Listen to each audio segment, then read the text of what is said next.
धन्यवाद सभापति जी कि आपने मुझे औद्योगिक संबंध संहिता संशोधन विधेयक 2026 पे मेरी बात रखने का मौका दिया। किसी को क्या बताएं कितने मजबूर हैं हम, बस इतना समझ लीजिए मजदूर हैं हम।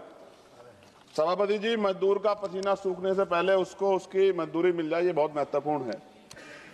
मैं धन्यवाद दूंगा बाबा साहब अम्बेडकर को कि 15 अगस्त 1936 को उन्होंने labour party of Indian labour party बनाई और उस मजदूरों की लड़ाई की शुरुआत की।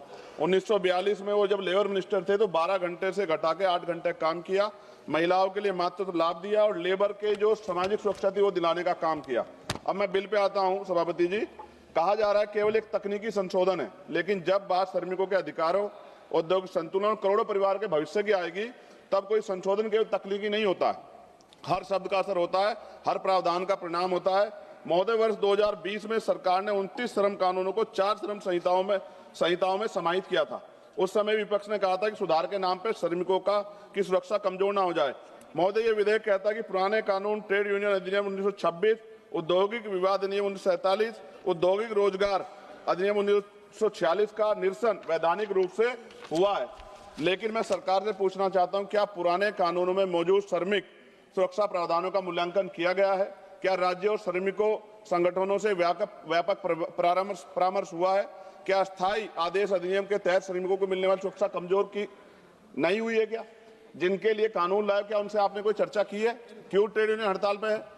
सभापति जी, औद्योगिक संबंध संहिता 2020 के तहत 300 तक कर्मचारी वाले प्रतिष्ठानों को छटनी और तालाबंदी के लिए पूर्व अनुमति की आवश्यकता से मुक्त कर दिया गया। पहले ये सीमा 100 थी। देश में 70% से अधिक औद्योगिक इकाइयां 300 से कम कर्मचारियों वाली हैं। इसका मतलब बहुत बड़ी संख्या में श्रमिक अब बिना सरकारी अनुमति के छटनी का सामना कर सकते हैं। 300 कर्मचारियों की सीमा के तहत यदि छटनी आसान होती है तो सबसे पहले असुरक्षित वर्ग प्रभावित होंगे, जिनमें SC, ST, OBC के श्रमिक बड़ी संख्या में।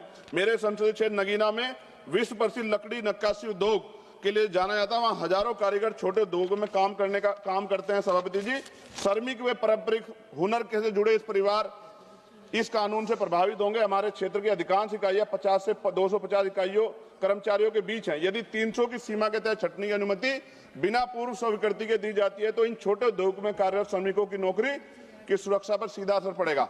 यह कानून उद्योगों को हायर और फायर की छूट देता है। सभापति महोदय, देश के औद्योगिक और असंगठित क्षेत्रों में बड़ी संख्या में SC, ST और OBC के श्रमिक कार्यरत हैं। सरकार ये सुनिश्चित करे कि औद्योगिक विवाद समाधान तंत्र, गिरवांश, रीडर सेल, कमेटी और ट्रेड यूनियन संरचनाओं में इन वर्गों का पर्याप्त प्रतिनिधित्व रहेगा। रोजगार निवेश से आता है, निवेश मांग से आता है और मांग आय से आती है और आय स्थिर रोजगार